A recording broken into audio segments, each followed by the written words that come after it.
Hey, what's up, adventurers? Welcome back to another video. I hope you guys are doing awesome today. We have another exciting video for you, and it's gonna be an update on my Ghost 1-year update that I uploaded a year ago. So basically what I want to do in this video is kind of explain the difference between 12 months to 24 months. And the reason we use months is because it's a lot easier to know how old the dog is, as opposed to saying, well, he's a year old, because he can be 13 months or 18 months, and between those months it's a vast difference of changes that your dog is gonna go through. Okay, so this is from 12 to 24 months. Some of you may know that Ghost's birthday just passed, so he's already 2 years old. He's already 24 months old on the dot now, like maybe going into 25 by the time of this video. But I kind of want to explain what happened during his transformation to a little bit more adulthood, because they keep growing to their 3 years, to their 36 months. So he's kind of still puppyish, not fully matured yet. He's not fully matured yet, but he's more mature than he is puppy, if you know what I mean. So the first video, a lot of people kind of got the misconception that I was saying that these dogs don't have to be exercised, that they're kind of like lower energy. And again, that video is specifically from 8 weeks to 12 months, and from puppyhood, Ghost slept a lot, dude. I could fold him, like I could hold him like this and he would just sleep. I could hold him like this and he would just sleep. It was so funny. Obviously now that they're older, a lot more rigorous training is required, a lot more exercise, a lot more responsibility from the owner to be there for the dog, right? Because now your little puppy that was 20 pounds, 30 pounds, 50 pounds and was growing is now 100 pounds, 110 pounds, maybe some are even 130 pounds. I think that's too big, but if your Dogo Argentino is that big, then that's what I'm saying, right? Like, your puppy is no longer a tiny controllable dog. Now you have a lot bigger, meaner looking, and just more confident dog, right? So from 12 to 24 months, let's start highlighting the key components that I saw change in Ghost. Now, one of the biggest things I saw change in Ghost is that he kind of wanted that alpha male status. I know if you read some articles, the person who actually created the term alpha in a pack debunked it and said that there's no such thing as alpha in a pack. Whatever your ideologies are, whatever you believe in, which type of science and how dogs communicate, or wolves and whatever it is, he wanted to be dominant in this case, right? He wanted to be the one in charge. You know, and it's a lot of hormones, and it's a lot of, you know, these different types of aspects that come into play, not just the dog, right? Because the dog he's going through puberty basically. He's a lot of testosterone is building. He's getting hyped up. You need to run him, you need to exercise him, you need to train him. You need him to release that energy, and kind of when you don't, you might veer into this dog that has no other option to release energy, and it gets released in a negative manner, right? So Ghost, you kind of saw him testing the waters as he was growing up. He was kind of like, okay, yeah, I kind of want to do this now. I want to stand tall, and Fen, I don't want you near me in this situation anymore, and so on and so forth. And you know, I always keep an eye on that. And dogs, I feel like dogs have personalities, okay? I feel like you know, you might have two breeds that are sort of, so you have the same dog, so you have the same breed, right? Let's say you have two German Shepherds. They might share some characteristics, but at the end of the day, I think both of them have their own personality. Each of them is their own dog. And when they're growing up, you start looking at that personality in your dog, like Ghost. I start looking at that personality, and I know that he's very calm with his pack. He's very caring. He loves putting his little ear bags, and he loves to lay down on comfy stuff. He doesn't like laying on the floor. He like, you know, and part of that personality was that he was kind of pushing the boundary with Fen, where he wanted to be dominant, and Fen was kind of like, okay, like I don't even care. So when situations like this arise, right, where you kind of see that they're playing and the dog kind of gets a little bit, he turns, right, he's kind of like, stop, like, I'm done. You separate them. I separate them instantly. Okay, if you notice off the bat that if I notice that Ghost is maybe growling at Fan for X reason, maybe he was laying down on his little rag and Fan got too close and he was sleeping and he didn't like that, you know, instantly separate them. It became like kind of a habit. Okay, I know a lot of people like maybe leaving their dogs together, but I kind of like giving them their own time, right? Ghost should be with me alone for a certain amount of time, and vice versa. Fan should be alone with me a certain amount of time, and then they should be together with me, and then they should be together. You know what I mean? Like they need to be taken away and put back, taken away and put back, and so on and so forth, so that they're not just fed up with each other. So we kind of came with that issue where Ghost was more like, no, I want to be in charge. I want to, you know, there was a little bit of jealousy that you can see coming out of him. And the way we fixed it, or the way that I fixed it, was I simply separated him every time that happened. So he was put outside and he would cry. Like he was crying, I would put him outside. That's like the timeout place, because Ghost is very social. Like he loves being with, I wouldn't even say dogs, he just loves being with his humans. So when we separate him, he's kind of like, damn, like I want to go back inside.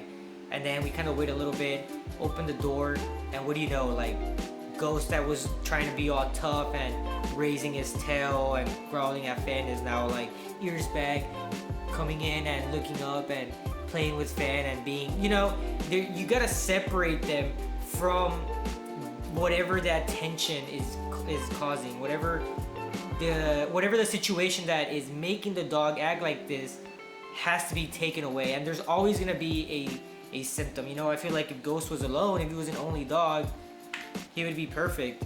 But because I have another male who is larger than him, he's taller than him, Ghost might feel that because Fen is taller, he is also more threatening, and we need to take that out. One of the best things that I've done, and I think I read about this as well, is that when they sleep together, like let's say Ghost is in the rack and Fen comes into my room, into this room right here, and he lays down next to Ghost, that is a positive thing. When they sleep next to each other. Their cages are not touching, but their cages are next to each other, so where they see each other. I've read that that's a very positive way of reinforcing a good pack, because they're comfortable enough to sleep next to each other. And Ghost always likes, even if Fen is laying down, Ghost comes, lays down next to him, and so on. And stuff like that you want to encourage. Stuff like you want to discourage that negative, I want to be the top dog, because you know it's genetically that's who I want to be, and sometimes it can spiral out of control if it's not caught right away. And I think that for Dogo Argentino owners who are looking to get one, or maybe you have a puppy and you're kind of not sure how it's gonna be, if you have another dog, you need to start setting those boundaries. You need to start making sure that your dog understands that you are the one that is in control, because sooner or later, if you have a puppy and you have another dog that maybe is a male, if it's a female, maybe you won't have this issue, but if it's another male, your Dogo Argentino is gonna try to dominate him. He's gonna try to be in charge, and he's gonna try to prove himself to that dog, and so that basically he knows that I'm the dominant one in the group, right? And you want to take that away. If your dog is, like in my situation, Ghost, like if I had to pick one that was over the other in terms of hierarchy, I would pick Ghost, not because he is, but because he thinks and he wants to be. Fen is more submissive on the other side. Fen doesn't really care. He doesn't really go out and look for trouble. Ghost is kind of more like, I want it to be me. So if you're in that situation, right, and for me too, when I'm feeding raw and I'm feeding them food, when I feed them kibble, I feed them at the same time. I'm not gonna pick, they're gonna get fed at the same time. They don't even care about the kibble to that point. It's always there, they just blow it off. The raw food, I feed Ghost first. Why? Well, because I'm reassuring him that he is the alpha or higher in hierarchy, than Fen because he's getting fed first. Fen gets fed second. Fen doesn't even care. Whatever, there's still some, you know, science behind it and whether it works or not and the psychology behind it. But if it works, it works, and if it doesn't hurt to try, right? I feed Ghost first. Ghost gets pet first. Ghost always comes first because he is thinking that he wants to be in charge and he wants to be over. So we just reinforce him that he is. Whether that works or not, it doesn't hurt to try. It doesn't change anything at all. If anything, if it does work, then we slowly alleviate one of the causing symptoms of him to be more dominant.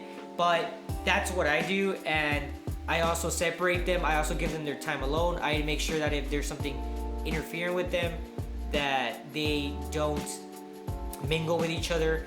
And another big factor I've noticed from me owning Ghost is that one of the biggest clicks for him to try and be like, oh, I want to be in charge, is excitement. That excitement can come from many things. It can come from me coming home from work and he's just so excited. It happened one time where I came from work and I was like messing around with them, and I started running, and that excitement kind of turned into him wanting it to just be him, and he tried to like dominate Fen, and Fen kind of just like moved away, and I grabbed Ghost, put him outside, same thing. And after that I was like, okay, it clicked. I can't come home. That was my fault as an owner. I can't come home and get excited with them because that excitement is not positive. So what I do is I come home and I completely ignore them. I just ignore them. Like if anything, I'll just pet them a little bit or whatever. I put my stuff back. I just relax for a little bit and I ignore them. Literally, I just let them do whatever they're gonna do, and I'm not part of it. If he's going to, he kind of gets happy and he starts like doing little circles and he just sits down and he stares at me, and no, you're sitting down, you're coming down, I praise you. You're getting excitement, I ignore you.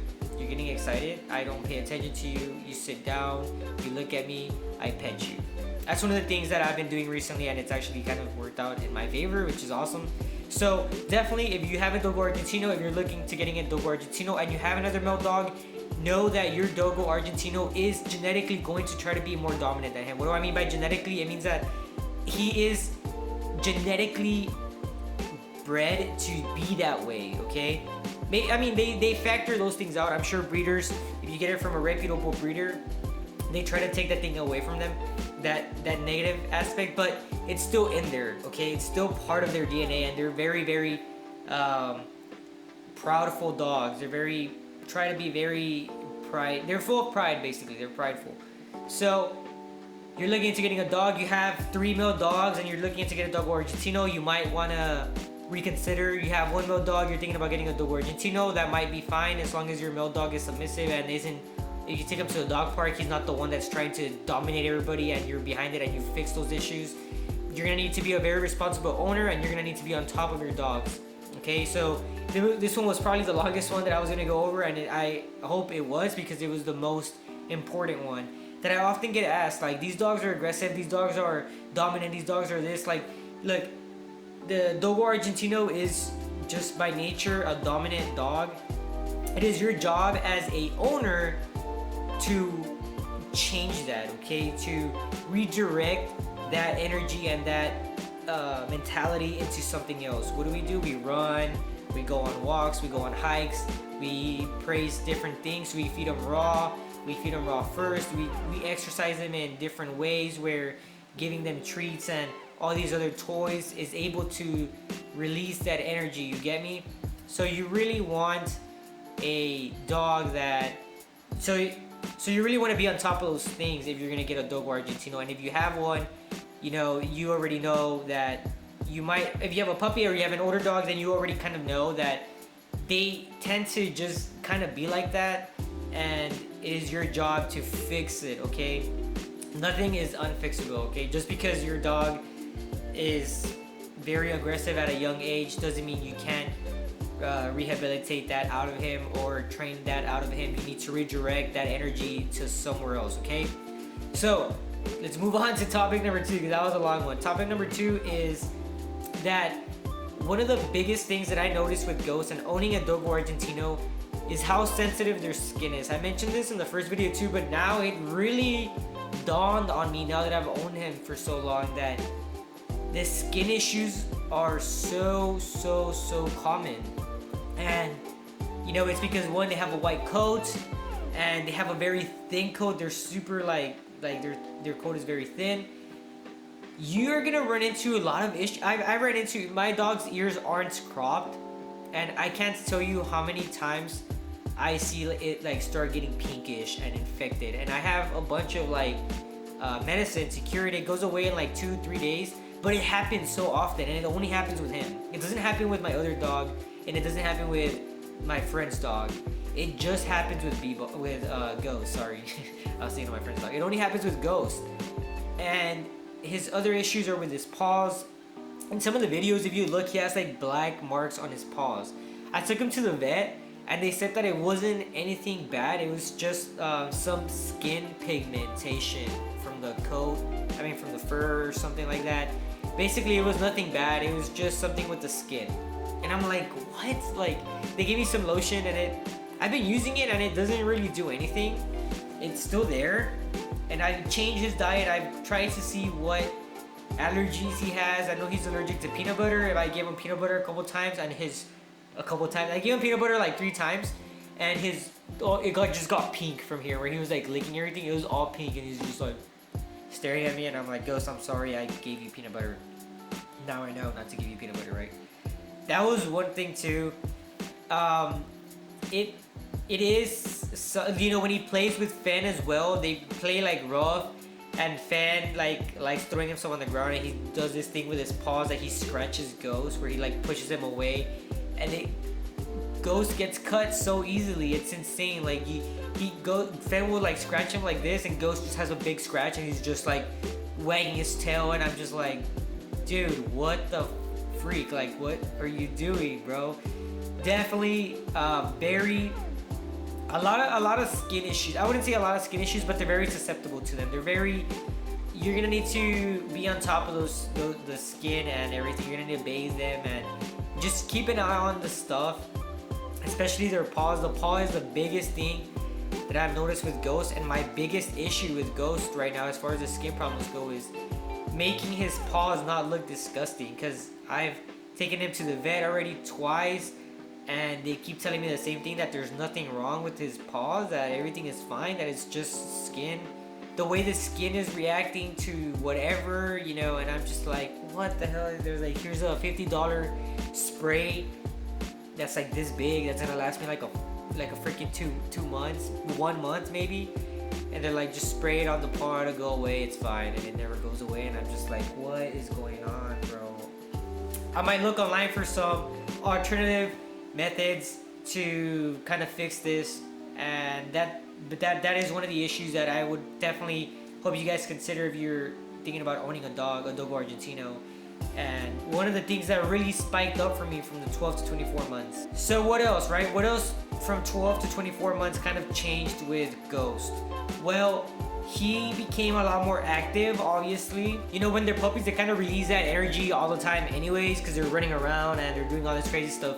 When they're older, it's your job, even as a puppy, but more so when they're older, it's your job to really take them out and run them. It's your job to be there for them and have them release that energy, because they're active dogs. Now, last video I said that they're Mastiff. Ghost is like, the Dogo Argentino is a Mastiff, so they're a lot more relaxed. And I'm gonna hold to that. I know some people disagree with that. Look, I have a wolf dog, I have Fan, and we have Bebop, who's a rescue, and I'll tell you right now that their energy level is leaps ahead of Ghost's energy level, okay? Ghost is an active dog, he is. I'm not saying that they're not active dogs, they are. Definitely, like, if you were to pile up the Mastiffs, Ghost would be the Dogo Argentino would be the one that requires the most exercise. The thing is that Ghost is not as pushy and is not as, you know, he's just not as crazy as a Malinois is gonna be. There's no way that if you own a German Shepherd, a Malinois, maybe a Collie, a Blue Heeler, these dogs, you know, Rat Terriers, even smaller dogs, those dogs are very, very, very high drive dogs. They're just like, you know, they're on coke or something, you know, they're just intense. Ghost is not like that. Ghost can go for a run, come back, and he's good. Ghost can, you know, do some mental exercises. He kind of doesn't like training. He's kind of just like I don't want to. Like, he just gets annoyed. You know, that's I think that it's so funny. It's funny when you compare him to Fen, because Ghost is just more like, I just want to do active stuff. You know, but still, you gotta train them. You gotta give. You know, I give them mental stimulation, right? I give them a Kong. I freeze the food, the ground beef inside. Ghost will literally not finish it because he doesn't want to get in all the way to get it out. He doesn't want to bite it, the rest of it. So he'll just eat half of it and he just leaves it there. He'll leave it there. I'm giving it to him in his cage so he can play with it overnight. He will leave it there. I'm like, what? Fen, he'll walk away. Fen goes, grabs it, and finishes it for him. So definitely, Ghost, for me at least, Ghost, that's how my Dogo Argentino is. He's more of a active type dog, right? But definitely, if you are an active person and you like to go for runs, I think that the Dogo Argentino would be a good dog for you. I honestly do. And with that is that you kind of get to kill two birds with one stone when you walk them and you run them, because you're gonna interact with other dogs as a young age. To them maturing, you're able to correct those negative behaviors. Maybe maybe you don't have another dog and you're like, man, I'm scared because I don't know how my dog is gonna act with other dogs. Walking and running them allows you to get in contact with other dogs, and you can start correcting the negative behavior. Like, hey, I don't need you to bark. I don't need you to look aggressive. I don't need you to look at that dog at all. I've already taught Ghost that if I'm walking and there's another dog coming towards me, you look straight. You don't try to look back when we walk, you know, because you guys were like this. You don't try to look back and see where the dog is. No, I'm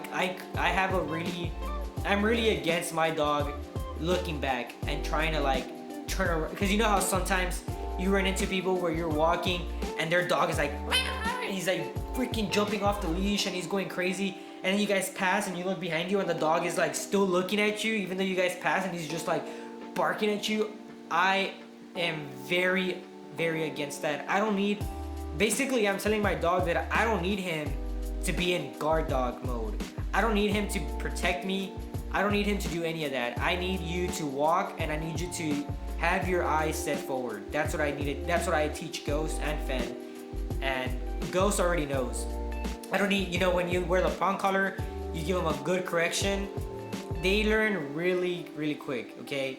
Now I don't even need to, I just need to make it seem like I'm gonna correct, and he just looks straight. He doesn't even try to look at the dog. Sometimes you're gonna run into a dog that is very high drive, like I was mentioning earlier, and if you guys do walk next to each other, that dog's energy is gonna be so intense that your Dogo Argentino might be like, bro, I need you to calm down, and he might get riled up. If you're in that situation, walk away the other way. Just walk away. Don't try to force your dog to go through, okay?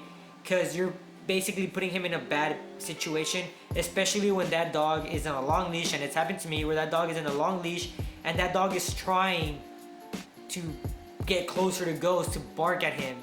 And I'm just like, bro, why? Well, number one, why is your dog on a bungee leash and 12 feet long leash, and you have him like on a vest, and he's not under control? Like, I have a really big issue with that, and that comes into play as well, because when you have an older Dogo Argentino, when they're a puppy, you don't have to worry about this stuff, because the puppies, and they love playing with everything, and they love dogs, and they're the happiest dogs in the world. When they're older, they're not that same dog anymore. They're not that playful, look at me, play with me, I love every dog I see dog anymore. Now they're like, get away from me, you're not part of my pack, I don't want you near me. If you're gonna have a Dogo Argentino, you're gonna need to be you know how when you're driving they call defensive driving? There's this thing called defensive driving when you're driving, where you have to be alert on everything that's happening near you, and maybe like this car is going crazy, you need to be a defensive driver, you need to drive defensively. You need to be a defensive owner when it comes to owning a Dogo Argentino, because you need to understand the situation and assess the situation and then fix the situation or act on it. You need to a dog is coming this way, you guys are like this dog is going crazy, your dog is already acting weird, you go this way. If there is no other option but to go straight, I would face them away, sit them, and just hopefully pray to God that this dude, I mean, it's never happened to me, but honestly, if I was in that situation where I didn't have any other direction to go, I would tell the guy to grab his dog, because the last thing I want is that dog near my dog and near both of my dogs, right? And just giving them a reason to act that way. And I would tell the owner straight up, sometimes you need to tell owners straight up that they need to grab their dog. They need to grab their dog. It's that simple. I've ran into, there's this person in the park, and this is why I don't like going when it's full. I'd rather go when it's empty, bro. Because it's always issues. When you have a Dogo Argentino, you are already seen as like the bad person, right? Because you look at a ghost, look at the Dogo Argentino, dude. They're scary looking dogs, right? That's a stigma that people have. One, that's a big pit bull, bro. That's a big white pit bull, man. And it's like, dude, I've run into this person at the park who rides his bike with his, it's like a Rottweiler mix, loose. The dog is loose. The park clearly tells you to put a leash on your dog if you have a dog with you. The dog just follows him around. It follows him, but if it sees another dog, it comes towards you and it barks at you. And I've told that guy before, like, yo, grab your dog. It's coming towards us, and I don't appreciate you not doing that. I don't appreciate you running with him. And if I find out you're doing this again, like if I'm here, like I'm not gonna just let it slide. Like I'm gonna tell you to freaking grab a leash and put it on him. Because it's owning a Dogo Argentino means that you need to start looking out for your dog. Okay, you're doing a disservice to your dog if you don't do stuff like that, because your dog is like I said, he's a very prideful dog as they get older, and they're very dominant dogs, and they're very protective dogs. Whether Ghost knows, I mean, at this point he knows that I don't need him to do that stuff when I'm walking. In the house, it's a different story. Somebody barks, somebody comes in and knocks. Obviously, I want him to bark, right? I want him to tell me. But in a walk, you're a different dog. But I know for a fact that if a dog were to come, even though I've corrected him, if a dog were to come and attack me, I know for a fact that Ghost in an instant would attack that dog. Now, obviously, that scenario I gave you, there's no other option, right? I'm getting attacked. What am I gonna do? I'm not gonna be like, oh, let me carry you. Ghost and Phantom were running away, like obviously. But what I'm saying is that they have a very, very, very good set of instincts. Okay, they know that when it's time to go down, it's time to go down. And this is gonna lead to my final topic, is that they are protective dogs, and they love you so much. And Dogo Argentinos will protect you with their life, man. They are honestly the type of dogs that would give their life for you. Okay, there's not a lot of dogs that you can say that about, right? I think that I'm a little biased because I have a Dogo Argentino. If I were to get like the guard dogs, I would trust my life with Ghost more than any other dog in the world, because you know, a German Shepherd, a Doberman, no offense to anybody, right? I'm just being biased. You know, I just feel like I've seen so much from Ghost, and how much he loves like his family, and how much he's a big baby. Like if I'm laying down, he just wants to be next to me, and he'll lay down next to me, and he just loves being with you. And when somebody rings that doorbell and somebody knocks on the glass, because it's happened where somebody knocks on the glass instead of on the door, and it just sounds weird, right? Because there's like a glass on my door. It just sounds scary as hell, right? When somebody knocks on the glass, you're like, freak. Ghost jumps into action, dude. If he doesn't recognize somebody, he's not scared. He's not like, Dad. He's like, yo, who are you? If it's an armed robber, I don't want to put my dog's life at risk. Somebody comes in and they're an armed robber, I'm gonna shoot them before I take Ghost out, obviously. I'm gonna defend myself with a gun before I'm not gonna be like, all right, bro, your first wave, go. You're the first wave. Let's get it, Ghost. Go. No, I'm gonna defend myself first before I even let Ghost do anything. But situations where perhaps, you know, you have a Dogo Argentino and you have a wife that's pregnant and you like walking, you know, that's kind of different because when you're walking, there's a lot of awkward people that might come towards you. Then in that case, you want a dog that's not afraid. And that's gonna lead me to my, and that's gonna close it out, right? This is gonna be the closing statement, is that Dogo Argentinos will do whatever they can to protect you with their life. And they are amazing dogs, and as long as you show them love and you treat them right and you give them the life that they deserve, you will not have an issue with these dogs. You need to be a good trainer, a good owner, and you need to be a good best friend to them, okay? Make sure that you are those things and you will have a good, well-rounded dog. You don't want to have a bad-rounded dog because you neglect them and you tie them up outside and you rarely see them, okay? So that's something that I want to get across. And that's actually it. My throat is killing me right now because I talked for so long, just like I did on my last vlog for Fan. I'm going to put timestamps in the video for both in case you guys want to jump in and out. You guys know where you left off. You guys know what I'm talking about. It's going to make it easier for you guys. And that is absolutely it for today. I hope you guys are staying safe. Make sure you paw that like button. And as I always say, please subscribe. And nothing but peace and love from my pack to yours. Thank you.